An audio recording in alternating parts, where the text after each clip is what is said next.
राक्षस राज रावण अपने कुकर्म के कारण दिन दिन दुबला होता जाता था। वह एक तो सीता पर अशक्त था, दूसरे उसके भाई बंधु उसका निरादर करते थे। वह रात दिन सीता की ही चिंता किया करता था। यद्यपि वह जानता था कि युद्ध होने में अभी देर है, किंतु मंत्रियों और मित्रों से सलाह किया करता था।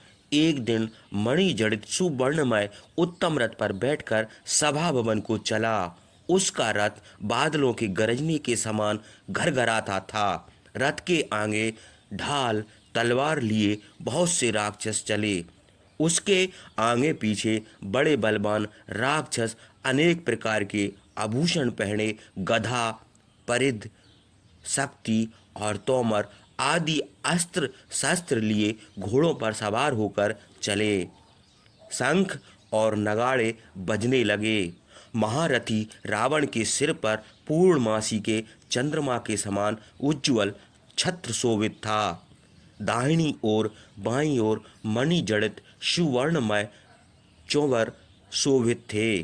मार्ग में राक्षस ने सिर झुकाकर और हाथ जोड़कर रावण को प्रणाम किया, उसकी स्तुति की और विजय के लिए आशीर्वाद दिया। इस प्रकार राक्षस राज रावण सभा भवन में पहुंचा। वहां सुनहले और रूपहले बिछौने बिछे थे। विश्वकर्मा ने बड़ी निपुणता से उसे बनाया था। 650 उसकी रक्षा के लिए नियुक्त थे। रावण के बैठने का सिंहासन वैदौर्य मणि का बना था और उस पर प्रियक मृग का चर्म बिछा था। रावण उस उत्तम आसन पर बैठकर दूतों से बोला, मंत्रियों और अन्य सब प्रधान राक्षसों को बुला लाओ। शत्रुओं के साथ युद्ध करने के लिए परामर्श करना है। दूतों ने राजा का संदेश उन लोगों से कहा जो राक्षस सोते थे, विहार करते थे, बगीचों में घूमते थे, उनको भी निडर होकर बुला लाओ। राजा की आज्ञा पाते ही राक्षस लोग घोड़े और रथों पर सवार होकर सभा में आने लगे। बहुत से राक्षस पैदल ही चल दिए। उस समय हाथी, घोड़े और रथों से लंका ऐसी शोभित हुई जैसे पक्षियों के उड़ने से आकाश की शोभा होती है। सभा के द्वार पर पहुंचकर सवारियों से उतरकर वे लोग उसी प्रकार सभा में गए जैसे सिंह पर्वत की गुहा में घुसे। राक्षसों ने रावण को प्रणाम किया और रावण ने बड़े सम्मान से सबको बैठने की आज्ञा दी। सब लोग यथोचित आसन पर बैठ गए। बुद्धिमान, नीतिज्ञ, गुणवान सैकड़ों मंत्री सभा में आए। विभीषण भी अच्छे घोड़े जुते हुए सुवर्णमय रथ पर बैठकर आए। उन्होंने अपना नाम लेकर रावण को प्रणाम किया। सुख और प्रस्थ भी आकर यथोचित आसन पर बैठे। सब राक्षस सुवर्ण और मणियों के आभूषण तथा दिव्य वस्त्र पहने थे। अगर चंदन और पुष्पमालाओं की सुगंध चारों ओर फैल गई। सब लोग चुपचाप बैठ रावण की ओर देखते थे। जैसे इंद्र देवताओं के बीच में शोभित हो, वैसे ही राक्षस राज रावण राक्षसों की सभा में शोभित हुआ। रावण एक बार सब मंत्रियों की ओर देखकर सेनापति प्रहस्त से बोला, हे वीर, हमारी चतुरंगिणी सेना युद्ध विद्या में सुशिक्षित है। तुम उसे आज्ञा दो कि सावधानी से नगर की रक्षा करे।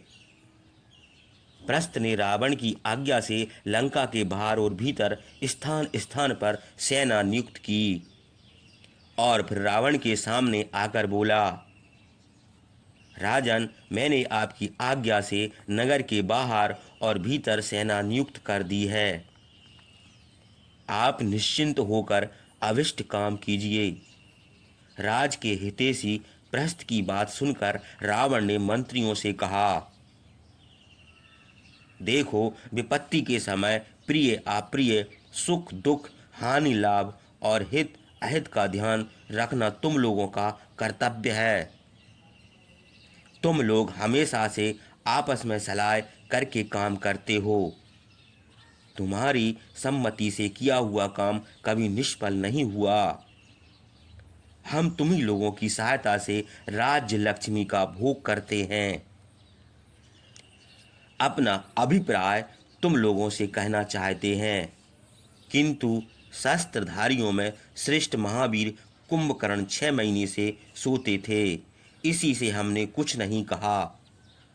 अब वे जागे हैं, इसलिए अब कहते हैं हम जनस्थान से रामचंद्र की स्त्री सीता को हर लाए हैं। वह अलसगामिनी हमारी सैया पर नहीं आना चाहती। उसके समान सुंदर स्त्री तीनों लोकों में नहीं है। उसकी कमर पतली नितंब भारी, मुंह शरद ऋतु के चंद्रमा के समान और रंग तपाए हुए सुवर्ण के सादृश है। वह मय के बनाई हुई माया के समान सुंदरी है। उसके पैर के तलवे हथेली और नख लाल हैं। पैर बहुत चिकने और सुंदर हैं। उसे देखकर हम काम के बस हो जाते हैं। वह अग्नि और सूर्य के प्रभा के समान है। उसकी ऊंची नाक, सुंदर मुख और मनोहर आंखें देखकर हम उसके वशीभूत हो जाते हैं। काम उत्तेजित होकर क्रोध और हर्ष को एक समान करके शोक और संताप से हमारा मन व्याकुल कर देता है। उस विशाल नयनी ने रामचंद्र की प्रतीक्षा में 1 वर्ष का समय हमसे मांगा और हमने उसकी बात मान ली, किंतु अब हम काम से व्याकुल होकर थके हुए घोड़े के समान शिथिल हो गए। हम नहीं समझते कि वानरों की सेना लेकर मनुष्य राम और लक्ष्मण कैसे अपार समुद्र के पार आवेंगे, अथवा जब एक वानर लंका में आकर इतना उत्पात कर गया तो वानरों की सेना के बल का अंदाजा कैसे लगाया जा सकता है।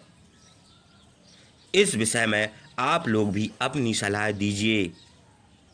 यद्यपि मनुष्य से हमको कोई डर नहीं है, तो भी हम आप लोगों से सम्मति लेना उचित समझते हैं। हम आप लोगों की सहायता से देवता और दानवों के युद्ध में भी विजयी हुए हैं, तो फिर साधारण मनुष्यों से हमको क्या डर है। मालूम हुआ है कि दूत के मुंह से सीता की खबर पाकर राजकुमार राम लक्ष्मण सुग्रीव आदि वानरों के साथ समुद्र के उत्तर किनारे पर आ गए हैं। जिस उपाय से सीता को न देना पड़े और दोनों राजकुमार मारे जाएं, वह उपाय तुम लोग बताओ। मैं संसार में ऐसा किसी को नहीं देखता जो वानरों की सेना के साथ समुद्र के पार आकर हमको परास्त कर सके। इसलिए हमारी विजय में कोई संदेह नहीं है। काम के वशीभूत रावण का यह रोना सुनकर कुंभकर्ण कुपित होकर बोला, भाई, जब आपने सीता को बलपूर्वक हरने का इरादा किया था तब हम लोगों से सलाह क्यों नहीं ली। अब सलाह करने से क्या होता है। महाराज, दूसरों की स्त्री हर लाना आपको उचित नहीं है। जो राजा मंत्रियों से सलाह करके न्याय से राज्य कार्य करता है उसे कभी पछताना नहीं पड़ता, और यदि मंत्रियों से सलाह न करके न्याय के विरुद्ध काम किया जाता है तो वह अपवित्र यज्ञ की आहुति के समान व्यर्थ होता है। जो राजा किसी काम का पूर्वापर नहीं सोचता वह नीति शास्त्र का अनभिज्ञ है। जिसका स्वभाव चंचल होता है वह चाहे बलवान भी हो किंतु शत्रु उसके छिद्र ढूंढते लेते हैं। तुमने बिना विचारे यह काम किया है। तुम रामचंद्र के हाथ से मारे नहीं गए, यह बड़ी भाग्य की बात है, क्योंकि विष मिला हुआ अन्न खाने से कोई बच नहीं सकता।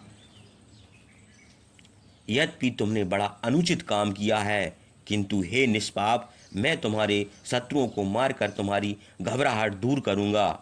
इंद्र, सूर्य, अग्नि, वायु, कुबेर और वरुण भी यदि तुमसे शत्रुता करें तो मैं उनको भी युद्ध में परास्त करूंगा। मेरी देह पर्वत के समान है और दांत पहने हैं। जब मैं परिघ लेकर गरजता हुआ निकलूंगा तो मुझे देखकर इंद्र भी डर जाएंगे। तुम धैर्य रखो। रामचंद्र एक बाण चलाकर जब तक दूसरा बाण निकालेंगे तब तक मैं उनका रुधिर पी लूंगा। राम लक्ष्मण को मारकर वीर बानरों को खा लूंगा। तुम चिंता ना करो, सुख से मदरा पियो, भोग करो और अपने हित के काम करो। जब राम मेरे हाथों से मर जाएंगे तब सीता बहुत दिनों के लिए तुम्हारे बस में हो जाएगी। उसके बाद महापार्षद हाथ जोड़कर बोला, जो मनुष्य हिंसक जीवों से भरे हुए वन में जाकर भी मधु नहीं पीता वह निरा मूर्ख है। हे शत्रुनाशन, आप सबके प्रभु हैं। आपका प्रभु कौन हो सकता है? आप शत्रुओं के सिर पर पैर रखकर सीता के साथ विहार कीजिए। मुर्ग की तरह बलपूर्वक पकड़कर भोग कीजिए। जब आपकी इच्छा पूरी हो जाएगी तो किसका भय है? बाद में जो भय आवेगी उसको दूर करने का उपाय किया जाएगा। महाबली कुंभकर्ण और इंद्रजीत हम लोगों के साथ वज्रधारी इंद्र को भी परास्त कर सकते हैं। नीति शास्त्र के जानकारों ने कार्य सिद्धि के लिए साम, दान, भेद और दंड 4 उपाय बताए हैं। उनमें चौथा ही उपाय हम लोगों को पसंद है। जब आपके शत्रु यहाँ आवे तब हम लोग शास्त्र के प्रभाव से उनको बस में कर लेंगे। महापार्षद की यह बात सुनकर रावण उसकी प्रशंसा करके बोला, हे वीर, मैं अपनी एक बहुत पुरानी गुप्त बात तुमसे कहता हूँ। सुनो। एक दिन पुंजक स्थली नाम की अप्सरा ब्रह्मा के पास जा रही थी। आकाश में अग्नि की शिखा के समान उसे देखकर मैंने बलपूर्वक पकड़ लिया और वस्त्र उतार कर उसके साथ भोग किया। वह कमलनी के समान कांपती हुई ब्रह्मा के पास गई। उसके मुंह से सब हाल सुनकर पितामह ने बड़े क्रोध से मुझे श्राप दिया। रे दुष्ट, तू अब यदि किसी स्त्री के साथ बलात्कार करेगा तो तेरे सिर के 100 टुकड़े हो जाएंगे। इसमें संदेह नहीं है। वीर, मैं ब्रह्मा के श्राप से डरता हूँ। इसी से सीता को बलपूर्वक अपनी सैया पर नहीं ले जाता हूँ। हमारी गति वायु के समान और वेग समुद्र के समान है। हमारा पराक्रम रामचंद्र नहीं जानते। इसी से लंका पर चढ़ाई कर रहे हैं, क्योंकि पर्वत की कंदरा में सोए हुए काल के समान कुपित सिंह को जगाने का साहस कौन करेगा? हमारे धनुष से छूटे हुए 2 जीभ वाले सांपों के समान बाणों को रामचंद्र ने कभी नहीं देखा। इसी से वे लंका पर आक्रमण करने आ रहे हैं। जैसे लुकेटे फेंक फेंक कर मतवाला हाथी जला दिया जाता है, वैसे ही वज्र के समान बाणों से रामचंद्र को भस्म कर दूंगा। जैसे सूर्य के उदय होने पर नक्षत्रों का तेज नष्ट हो जाता है, वैसे ही मैं सेना के साथ जाकर रामचंद्र की सेना का विनाश कर दूंगा। इंद्र और वरुण भी मुझे नहीं जीत सकते। मैंने कुबेर से सुरक्षित इस लंकापुरी को अपने बाहुबल से जीत लिया। राक्षसराज रावण की यह बातें और कुंभकर्ण की गर्जना सुनकर विभीषण अर्थयुक्त और हितकर वचन बोले, राजन, सीता भयानक सांप के समान है। उनका वक्षस्थल सांप की देह, चिंता सांप का विष, हंसी पैने दांत, हाथों की उंगलियां, 5 सिर हैं। तुम उस काल रूपी सांप को अपने गले में क्यों बांधे हो? जो हो पैनी दाढ़ और पैनी नख वाले बानर जब तक लंका को घेर नहीं लेते, उसके पहले ही रामचंद्र को उनकी सीता दे दो। जब तक वायु के समान वेग से चलने वाले रामचंद्र के वज्र तुल्य बाण राक्षसों के सिर नहीं उड़ा देते, उसके पहले ही उनको उनकी स्त्री दे दो। कुंभकर्ण, इंद्रजीत महापार्श्व, महोदर, निकुंभ, कुंभ अथवा अतिकाय कोई भी युद्ध में रामचंद्र के सामने नहीं ठहर सकता। चाहे सूर्य और 49 पवनें भी तुम्हारी रक्षा करें, तुम इंद्र की गोद में जा छिपो, मृत्यु भी तुम्हारी रक्षा करे, आकाश या पाताल को कहीं भी भाग जाओ, किंतु राम के हाथों से अवश्य मारे जाओगे। विभीषण की यह बातें सुनकर प्रहस्त बोला, हम युद्ध में किसी देवता और दानव से भी नहीं डरते। यक्ष, गंधर्व, सांप और पक्षियों से भी हमको कोई डर नहीं है। तो फिर रामचंद्र हमारा क्या बिगाड़ सकते हैं? वे तो मनुष्य हैं। प्रस्थ की यह बात सुनकर रावण का हित चाहने वाले विभीषण फिर बोले, हे प्रस्थ, कुंभकर्ण महोदर, तुम और राजा जो कुछ रामचंद्र के विषय में कहते हो, यह उसी तरह असंभव है जैसे अधर्मी मनुष्य स्वर्ग को नहीं जा सकता। जैसे जहाज के बिना समुद्र के पार जाना असंभव है, वैसे ही हम तुम अथवा सब राक्षस मिलकर भी रामचंद्र को नहीं मार सकते।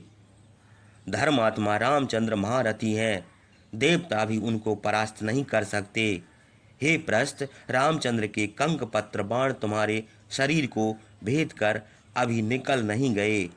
इसी से तुम ऐसी बातें कहते, तो उनके तीक्ष्ण बाण वज्र के समान हैं, तुम लोगों के प्राण अंत कर देंगे। राक्षस राज रावण, बलवान त्रिशरा, तुम कुंभकर्ण का पुत्र निकुंभ, इंद्रजीत अथवा कोई भी राक्षस इंद्र के समान पराक्रमी रामचंद्र से युद्ध नहीं कर सकता।